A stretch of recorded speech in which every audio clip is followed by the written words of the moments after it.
La hija de mi esposa me humilló frente a toda la familia. Cuando me quejé, mi esposa me cortó de inmediato. Tú no eres su padre. No exijas respeto.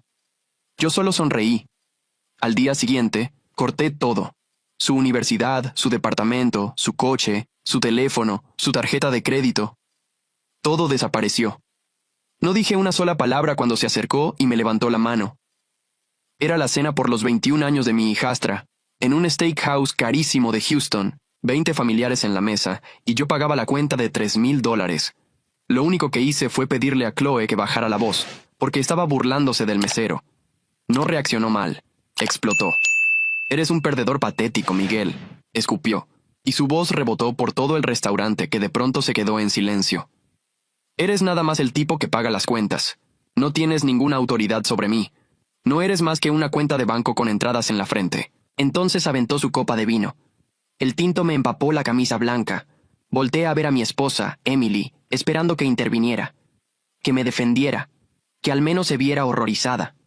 En vez de eso, Emily se acercó y susurró lo bastante fuerte para que toda la mesa la escuchara. Siéntate, Miguel, la estás avergonzando.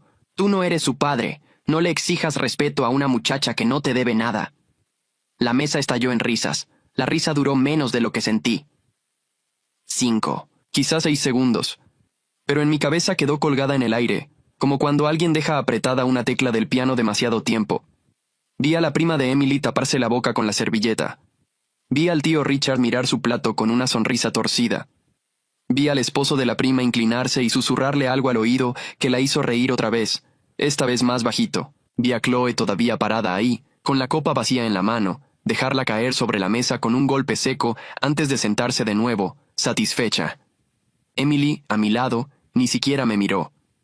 Tomó la servilleta de su regazo, la dobló 2 veces y la acomodó con cuidado junto a su plato.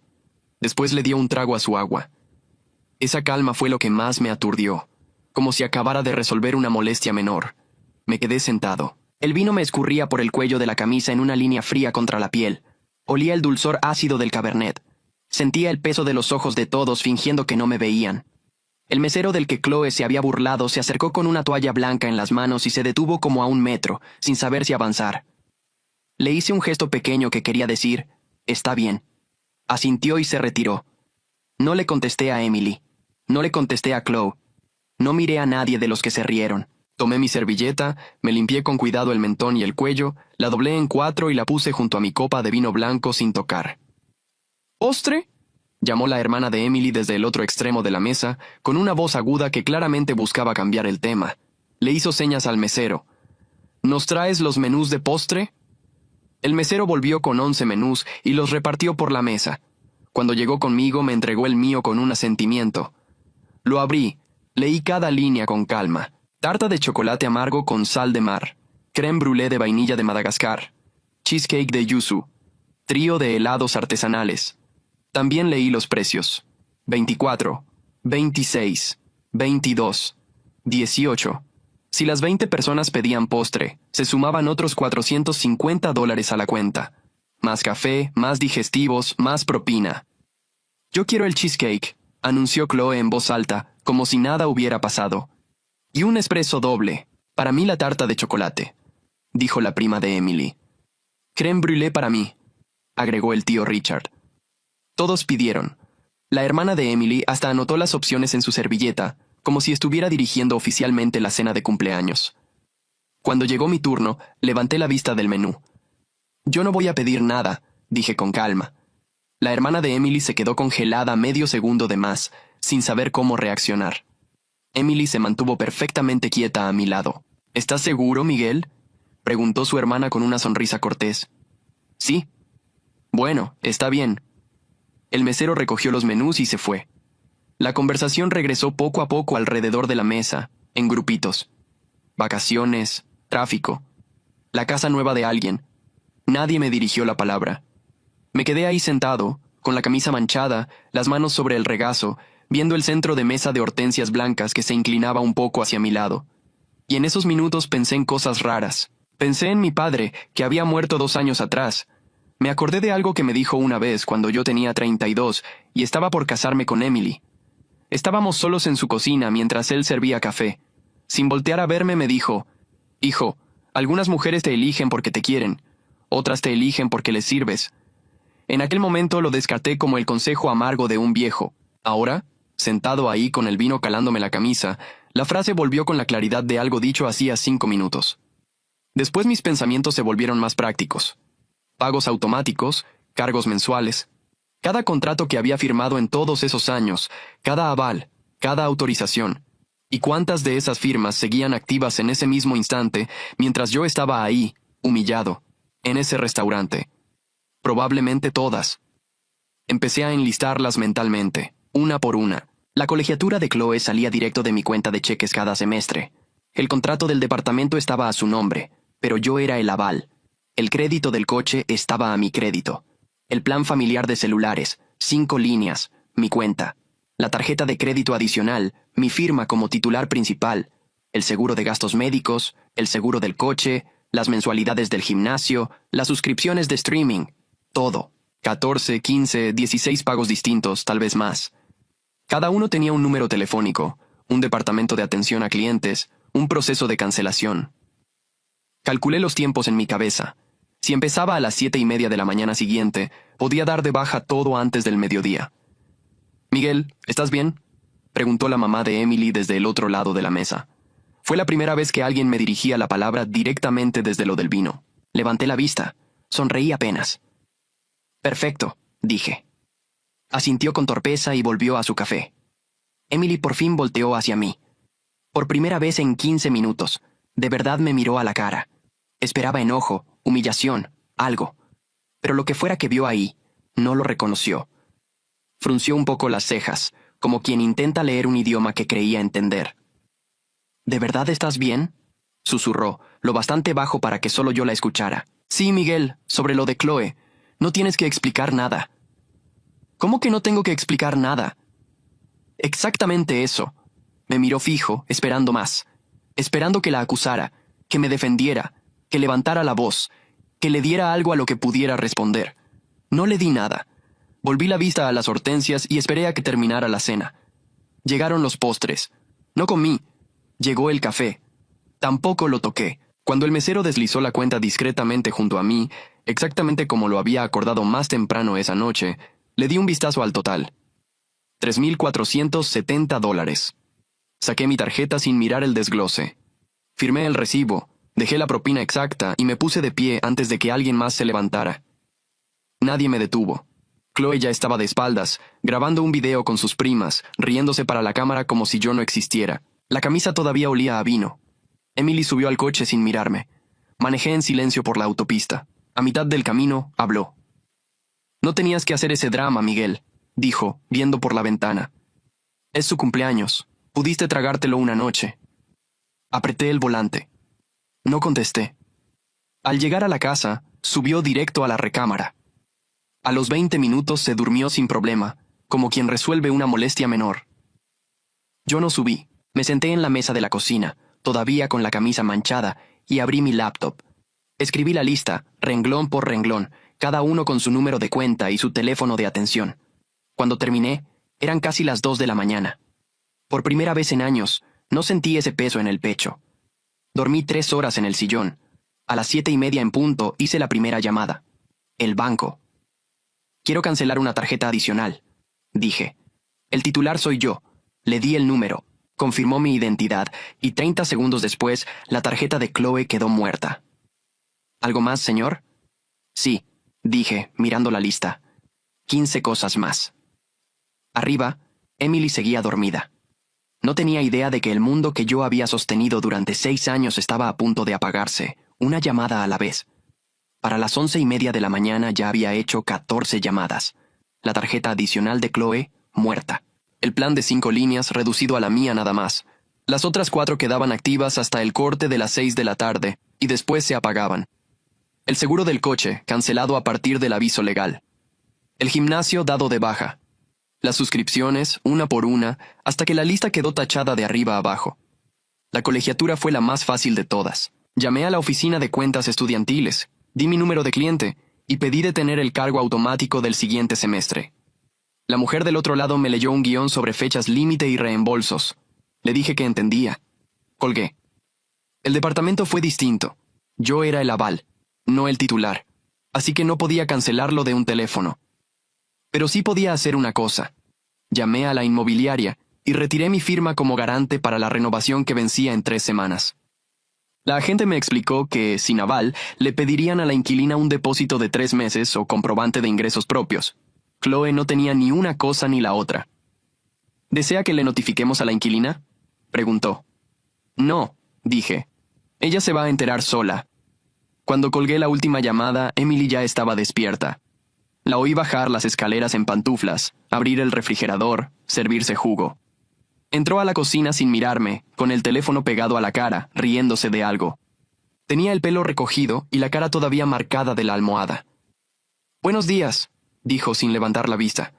«¿Dormiste en el sillón?» «Sí». «Estás raro desde anoche».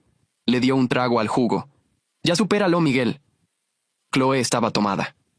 No contesté. Cerré la laptop, la metí en su funda y la subí al estudio. Cuando bajé, me puse a hacer huevos como cualquier otra mañana.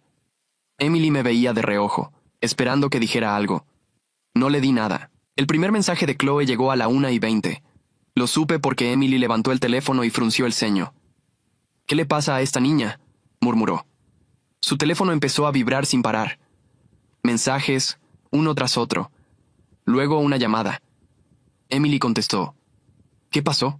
Pausa. «¿Cómo que no pasa tu tarjeta?». Pausa más larga. «Pues paga con la otra». Pausa. «¿Cómo que tampoco?». «Espérame. No entiendo nada». Bajó el teléfono y me miró por primera vez en la mañana. De verdad, le rechazaron la tarjeta en el café y dice que su app del banco no le abre. Seguí lavando el sartén. «Cancelé la tarjeta adicional», dije con el agua corriendo. Estaba a mi nombre. Emily se quedó callada 2 segundos. Después soltó una risa corta, incrédula. «¿Hiciste qué?». «La cancelé. Esta mañana. Miguel, es una tarjeta. La vuelves a activar y ya». «No».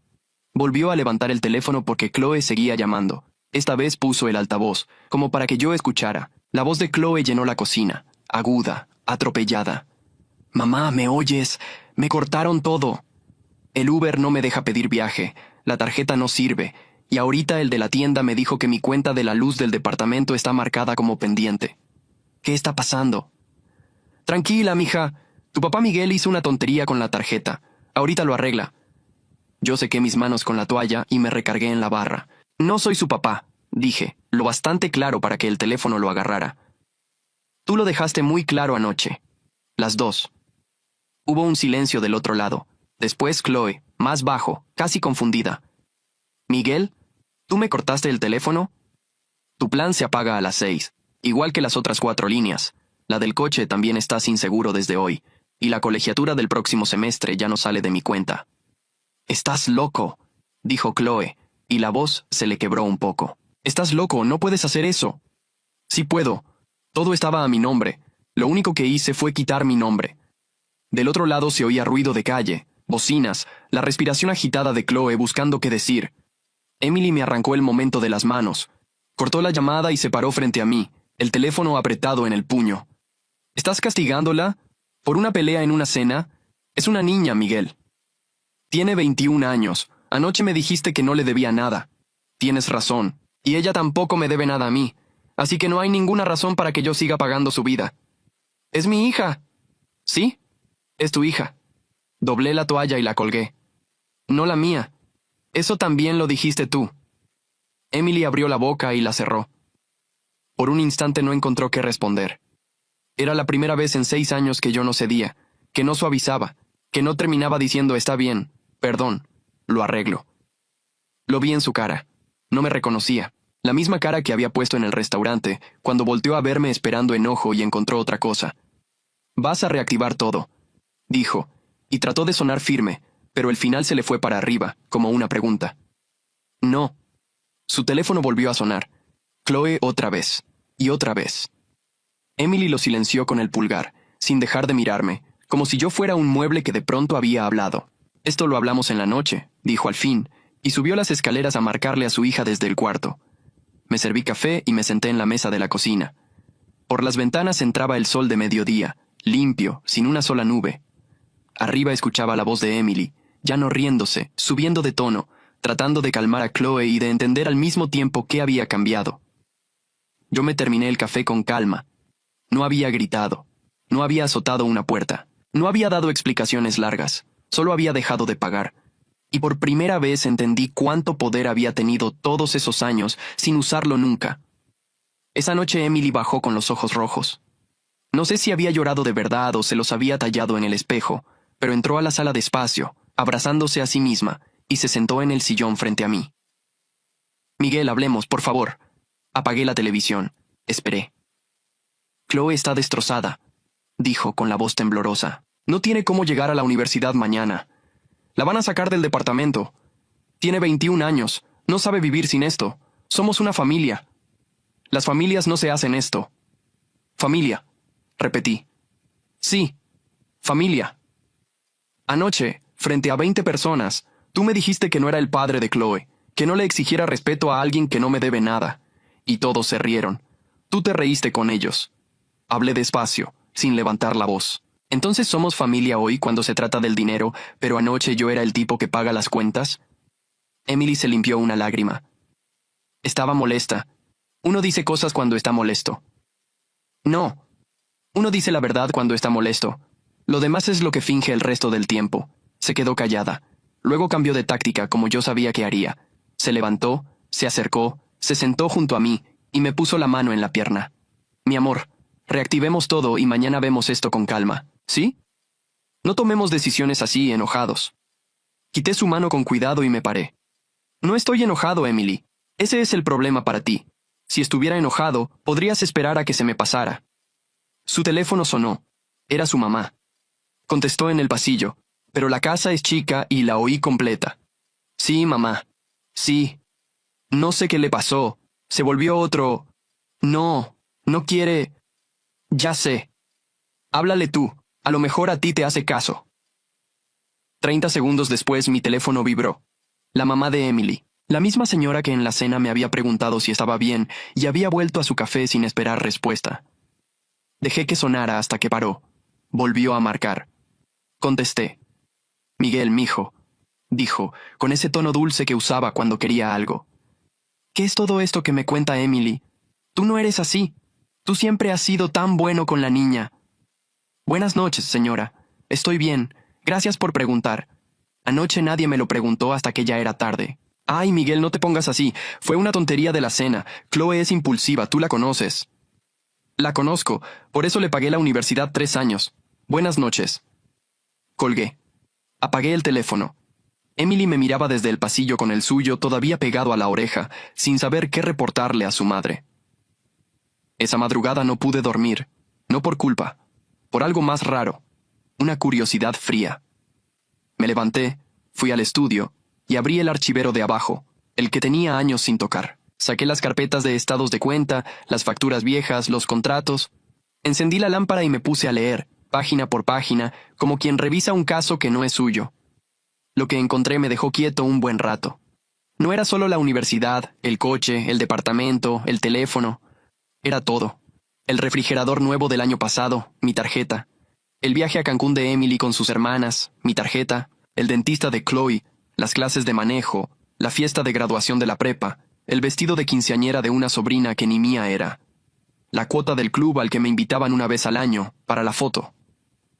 Hasta los regalos que Emily daba en Navidad, de parte de los dos, salían de una cuenta que solo yo alimentaba. 6 años. Saqué una hoja en blanco y empecé a sumar. No por venganza, por entender.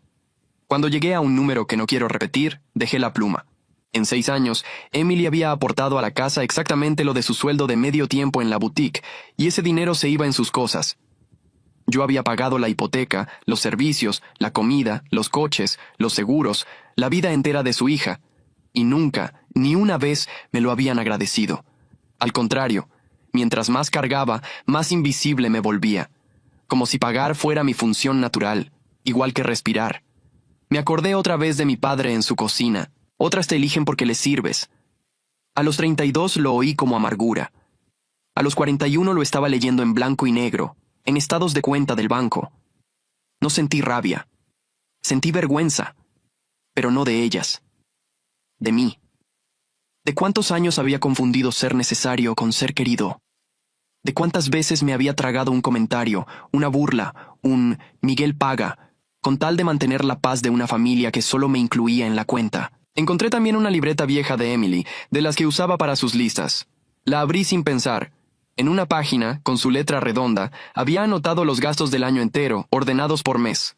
Arriba de cada columna, una sola palabra subrayada 2 veces. Miguel. No mi nombre como esposo. Mi nombre como rubro. Como la luz, el agua, el cable. Pasé las hojas y en ninguna aparecía algo que ella diera a cambio. Cerré la libreta y la dejé donde estaba. Guardé las carpetas, pero aparté 3. La del coche, la de la casa, la de mis cuentas personales. Las puse juntas sobre el escritorio. Afuera empezaba a aclarar. A las 7 de la mañana, Emily tocó la puerta del estudio. Traía 2 tazas de café, como en sus mejores épocas. Pensé que podíamos desayunar juntos, dijo ofreciéndome una. Miré las 3 carpetas sobre el escritorio. Después la miré a ella. Emily, ¿tú me quisiste alguna vez? ¿O nada más te servía? La taza se le quedó suspendida en el aire. No contestó rápido. Y ese silencio, ese medio segundo de más buscando la mentira correcta, me dijo todo lo que los estados de cuenta no decían. Emily nunca contestó mi pregunta. Dejó las 2 tazas sobre el escritorio y se fue, y durante 2 días vivimos como 2 desconocidos que comparten una casa. Ella en su cuarto con el teléfono, yo en el estudio con las carpetas. Chloe ya había tenido que dejar el departamento. El casero le pidió el depósito de 3 meses que no tenía y, sin aval, la sacó. Se había ido a vivir con la prima de Emily, la misma que en la cena se tapó la boca con la servilleta para no reírse en mi cara.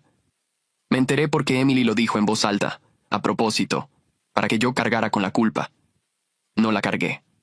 La confirmación llegó el jueves, sin que yo la buscara. Llegué temprano del trabajo. La camioneta de Emily estaba en la entrada, pero la puerta de la cocina daba al pasillo, y ella estaba en la sala, de espaldas, hablando por teléfono con su hermana. Tenía el altavoz puesto, como siempre, porque le daba flojera sostener el aparato. Me quedé en el pasillo, sin entrar. Ya sé, pero ¿qué quieres que haga?, decía Emily. Ahorita no es el momento de pelearme con él. Necesito que aguante un poco más. La voz de su hermana, metálica por la bocina. ¿Un poco más cuánto? Pues hasta que Chloe se titule. Falta 1 año y medio. Después ya veremos. Mientras él siga pagando todo, me conviene tenerlo tranquilo. Por eso te digo que esto del berrinche de la cena no me ayuda a nada. ¿Y luego qué? ¿Lo dejas? Luego se ve. Ya hablé con un abogado hace tiempo, nada más para saber. La casa la compró antes de casarnos. Eso no lo toco. Pero llevo 6 años aquí. Algo me toca. Lo importante es no mover nada hasta que la niña termine. Miguel es bueno, es manejable. Siempre ha sido manejable. ¿Y Chloe qué dice? Chloe ni lo voltea a ver. Para ella es el cajero. Yo le digo que se aguante, que sea amable aunque sea de dientes para afuera. Pero ya viste cómo es. De todas formas no importa. 1 año y medio y cada quien por su lado, con su parte. Manejable. Me quedé en el pasillo con las llaves todavía en la mano, sin hacer ruido. No sentí el golpe que esperaba sentir. Sentí, otra vez, esa calma fría, la misma de la cocina cuando cancelé la tarjeta. 1 año y medio. Tenían un calendario. Yo era una etapa de un plan, con fecha de inicio y fecha de salida, y mi único papel era seguir siendo manejable hasta que dejaran de necesitarme. Lo más raro es que no me dolió por mí. Me dolió por el hombre que había sido 6 años, el que llegaba temprano para ayudar con la tarea de una niña que lo llamaba por su nombre de pila, el que se aguantaba las cenas para no incomodar, el que pensaba que con paciencia un día lo iban a querer. Ese hombre había sido bueno, y a los buenos en esa casa los usaban hasta agotarlos. Me acordé de una cosa chica que en su momento dejé pasar. El año pasado, en el cumpleaños de Emily, le organicé una cena en un restaurante que a ella le gustaba. Invité a sus hermanas, a su mamá, a Chloe. Pagué todo, como siempre. A la mitad de la cena, la hermana levantó la copa para brindar y dijo, por Emily, que se sacó la lotería con este hombre tan trabajador. Todos rieron. Yo también reí, como un tonto, creyendo que era un cumplido. Ahora, en ese pasillo, entendí lo que de verdad habían querido decir. No me había sacado nadie la lotería. Me la habían cobrado a mí. Di media vuelta. Salí de la casa sin que me oyera y manejé hasta un estacionamiento vacío de un centro comercial.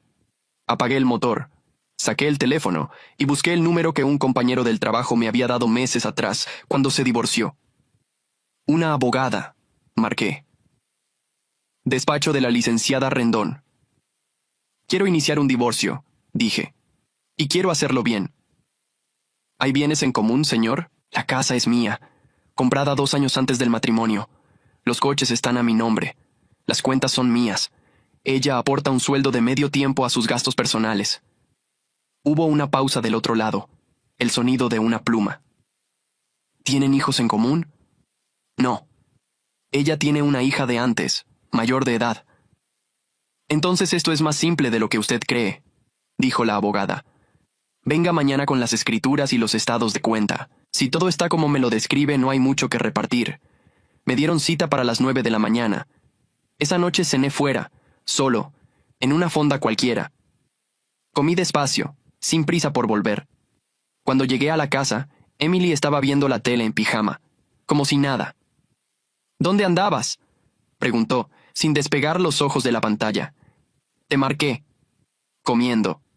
Mira, Miguel, ya pensé las cosas. Bajó el volumen. Puso voz suave.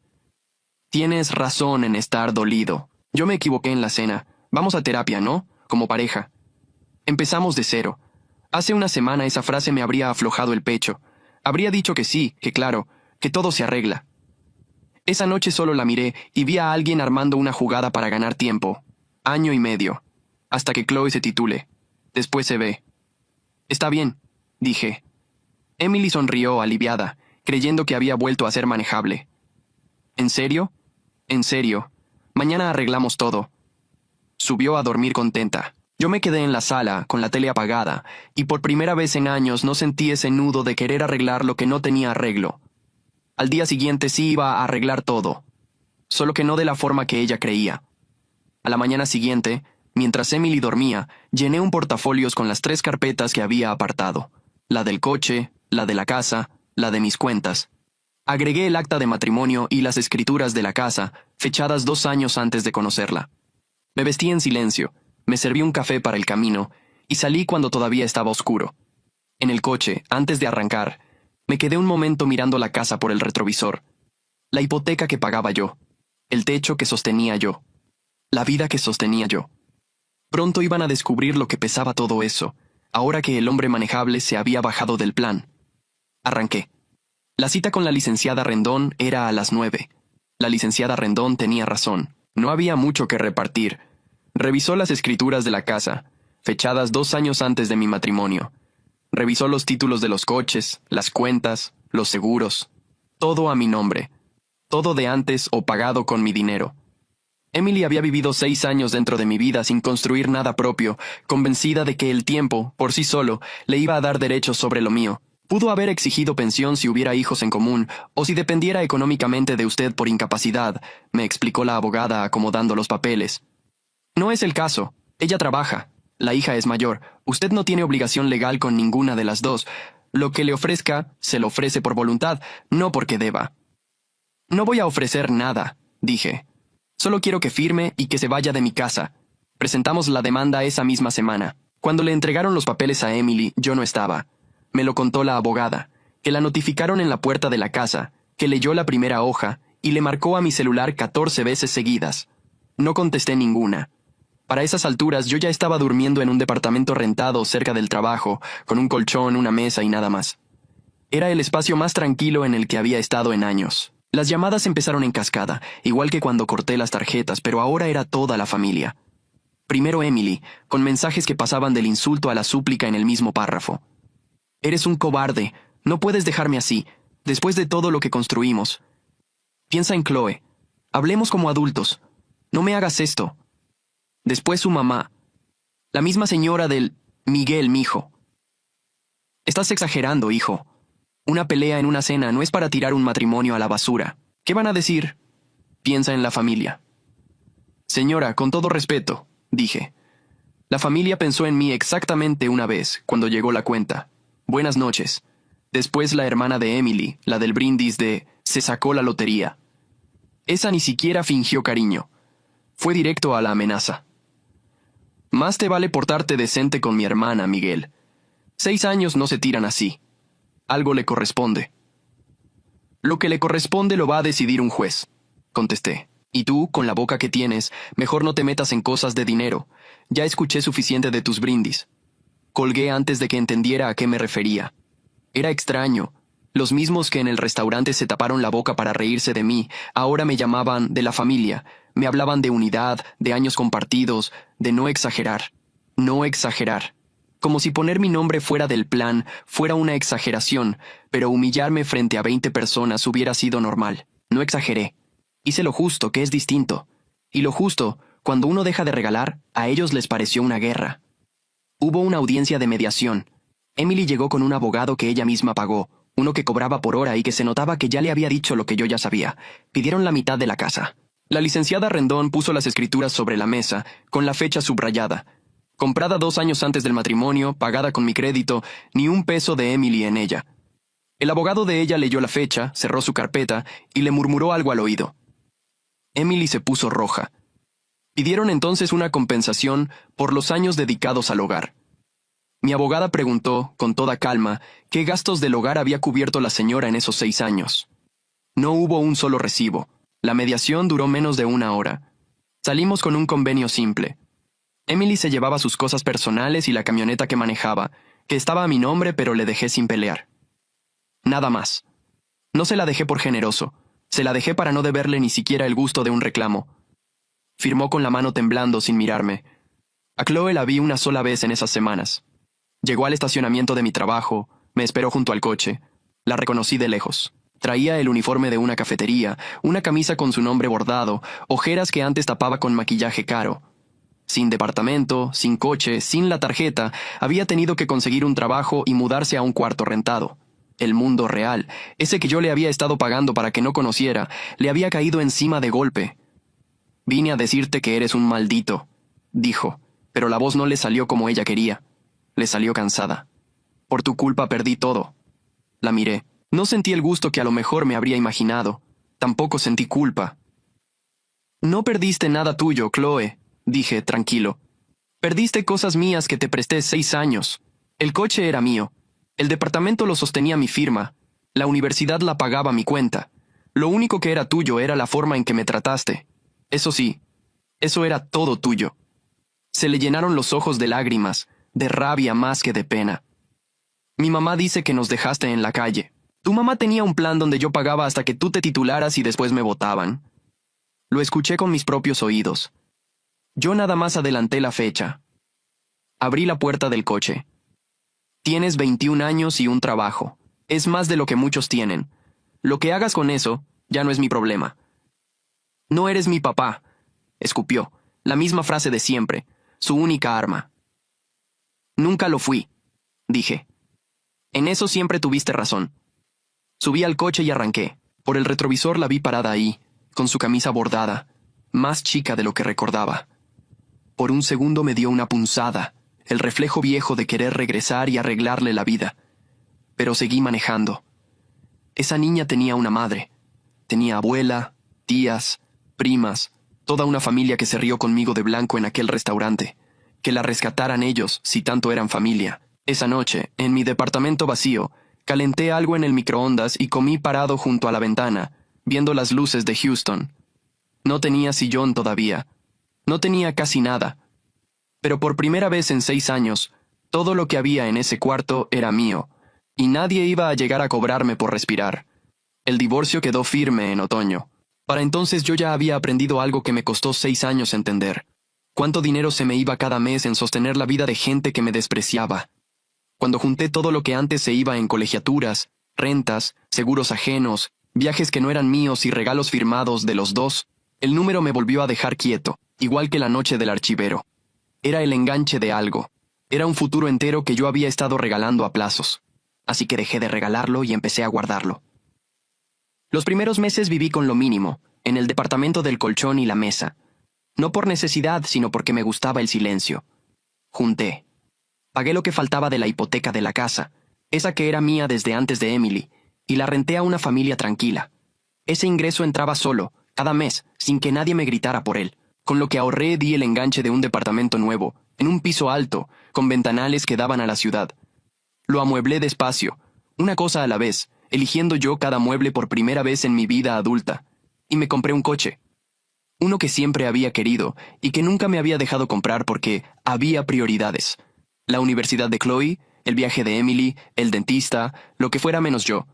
Un sedán negro, limpio, con asientos de piel que olían a nuevo. La primera vez que lo manejé por la autopista, bajé las ventanas y no puse música. Solo manejé.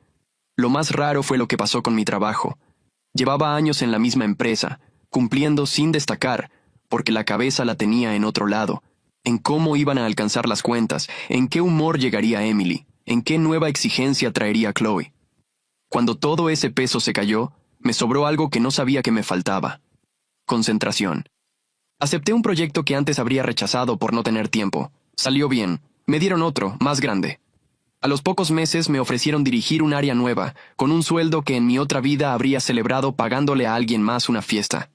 Esta vez lo celebré solo, con una cena tranquila, y guardé el aumento completo. Resulta que cargar a 3 adultos a la espalda no solo me vaciaba la cuenta. Me había estado robando al hombre que yo podía ser. Empecé a verme con gente otra vez. Compañeros que antes no frecuentaba porque siempre tenía que correr a casa. Un grupo que jugaba fútbol los sábados. Un vecino que me invitaba a tomar café en la mañana, sin pedirme nada a cambio, algo tan simple que al principio no supe cómo recibirlo. Me reía más. Dormía completo. El nudo en el pecho, ese que había confundido con algo normal durante 6 años, simplemente se fue. De Emily supe poco, y lo poco lo supe sin buscarlo. Que había tenido que mudarse a un departamento más chico. Que su hermana, la de los brindis, se peleó con ella por un préstamo que nunca le pagó. Que la familia que tanto hablaba de unión se deshizo en cuanto dejó de haber una cuenta que los juntara los domingos. Resulta que yo no solo pagaba las cosas, pagaba la ficción de que eran una familia feliz. A Emily la vi una última vez, en diciembre. Fue en un restaurante, uno bueno, de esos con manteles blancos y meseros de saco. Yo estaba cenando con 2 socios, habíamos cerrado un buen trato esa semana y los invité. Reía de algo cuando la vi entrar. Venía con una amiga, no con la familia. Traía el mismo abrigo de hacía 2 inviernos. Me reconoció de inmediato.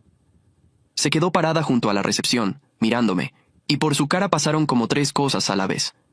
Sorpresa, cálculo, y algo que se parecía a la vergüenza. Se acercó a mi mesa. Mis socios siguieron platicando. «Miguel», dijo con una sonrisa que ya no le funcionaba conmigo. «Te ves bien, muy bien. Hola, Emily. Me da gusto verte. De verdad. Oye, deberíamos tomar un café algún día, para platicar. Sin rencores». Era la misma voz suave de la noche que me trajo 2 tazas de café al estudio. La misma jugada, solo que ahora yo ya había leído el guión completo. «No, gracias», dije, tranquilo, sin un gramo de enojo.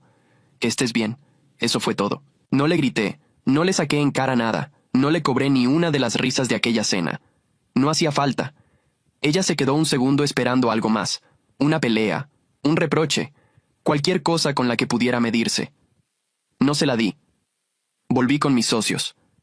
Por el rabillo del ojo la vi caminar a su mesa, al fondo, y sentarse de espaldas a mí. Era exactamente el lugar donde yo había estado 2 años antes. En una mesa, ignorado, mientras los demás reían, solo que esta vez la silla ya no era la mía. Chloe me escribió una vez, meses después. Un mensaje largo, sin pedir dinero, que es lo que más me sorprendió. Decía que estaba trabajando, que se había cambiado a una carrera más corta que sí podía pagar, que entendía algunas cosas que antes no veía. No pedía volver a ser nada mío. Solo, al final, una línea. Gracias por enseñarme cómo se ve un hombre que no se deja. No le contesté de inmediato. Tal vez algún día. Esa puerta, a diferencia de la de Emily, la dejé entreabierta. El respeto sí se gana.